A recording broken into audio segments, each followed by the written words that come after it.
"And I heard something about a new medicine causing mild hallucinations," said my new manager, an affable man in his late 40s with a penchant for random trivia.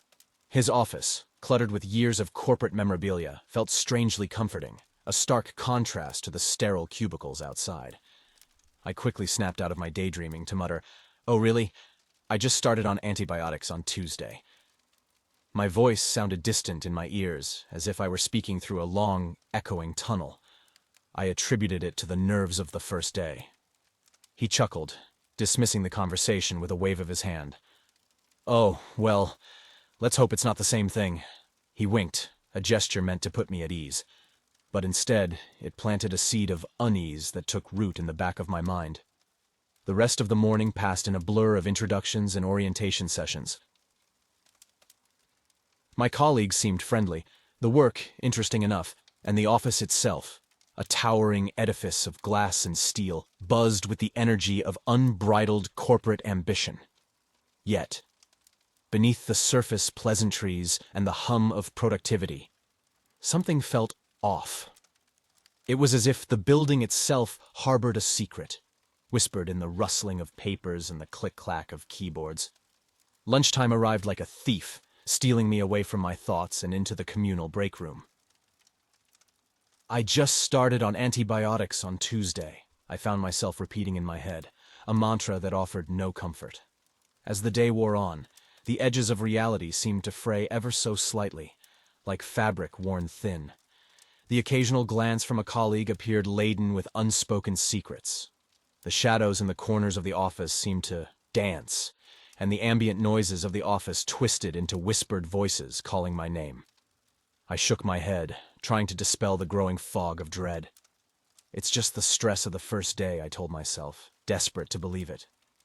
But as the sun began to dip below the horizon, casting long shadows through the glass walls of the office, I couldn't shake the feeling that I was no longer alone in my own mind. The first signs were subtle, easily dismissed as the product of stress and a lack of sleep. As I clicked open a message, the text twisted before my eyes, forming words of warning and doom. "They are not who they seem. Trust no one." I rubbed my eyes, blaming the fluorescent lights, the sterile air of the office that seemed too thick to breathe. The walls pulsed gently, as if breathing. The whispers of my colleagues, once mundane chatter about deadlines and weekend plans, now carried an ominous tone. Their words, unintelligible, laced with a malice I couldn't understand. It was as if the office had taken on a life of its own, a malevolent presence that sought to unnerve me. I tried to focus on my work, to anchor myself to the reality of spreadsheets and emails. But the task grew increasingly difficult. The lines of code on my screen morphed into cryptic messages, urging me to look closer, to see beyond the veil of my own sanity. Every phone ring sounded like a shriek, every keyboard click a thunderous echo in the cavernous depths of my mind. My colleagues' laughter rang hollow, their faces distorted by shadows that had no source. Even the sunlight streaming through the windows felt cold, devoid of warmth. A stark, unyielding light that laid bare my growing sense of unease. The cubicle walls around me stretched upwards, towering like the walls of a fortress, isolating me from the rest of the world. My computer whispered secrets in a language I felt I almost understood.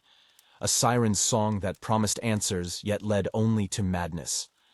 The people around me transformed subtly at first, their features exaggerating into caricatures of human emotion. Laughter became manic, tears turned to acid, and anger flared like a physical flame. I witnessed scenes of surreal horror play out in the spaces between desks, grotesque pantomimes of the daily grind twisted into something dark and unrecognizable. My reality had fractured. The familiar had become alien. The benign turned malevolent. Every glance revealed a new horror. Every sound a portent of doom. Yet, through it all, I never questioned my sanity. To me, these visions were as real as the computer on my desk or the phone in my hand. The office, once a place of mundane routine, had become a maze of fear and madness, and I was lost within its corridors, could not see the line between the world I knew and the nightmare it had become. The office had become a realm of shadows and dread by nightfall, each workstation a monument to unseen terrors. My heart raced as I navigated the dimly lit corridors, the air thick with an unspoken menace. I was no longer a mere observer of the horror. I had become its focal point, the protagonist in a chilling narrative of my own making. The encounters were relentless.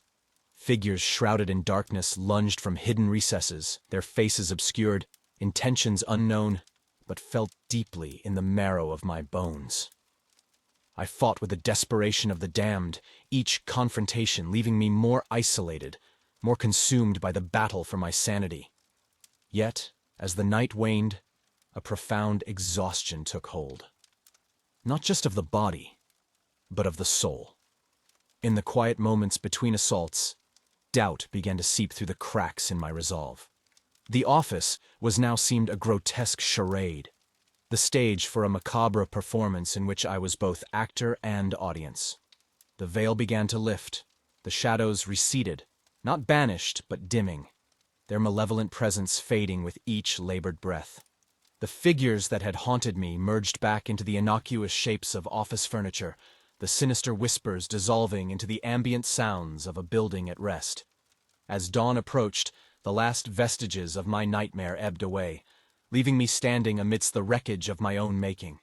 Desks overturned, equipment shattered, the physical manifestations of my inner turmoil laid bare in the cold light of day. I looked around the office, to the destruction my hallucinations had caused, families that would never be whole again. The clarity was as painful as it was sudden, a harsh return to a reality I could no longer fully comprehend. In that moment of lucidity, the distant sound of sirens pierced the silence, a harbinger of the world beyond my shattered sanctuary.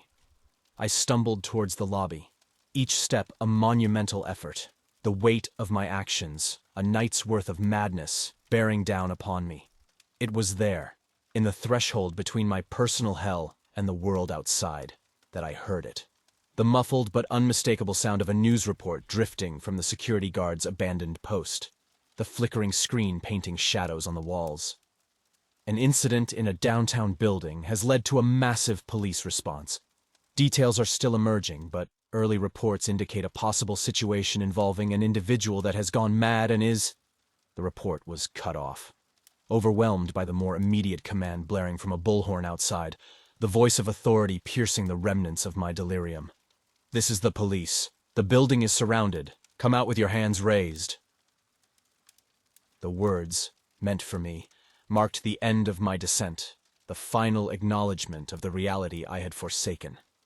With trembling hands and a heart burdened with regret, I stepped into the light of dawn, the shadows of the night receding into memory. The cold air of the morning was a balm, the presence of the police, with their stern faces and ready weapons, a grim comfort. As I walked towards them, the hallucinations that had so completely dominated my night retreated, leaving behind the stark, unyielding truth of my actions. The cost of my survival, measured in the devastation around me, was a debt I could never repay.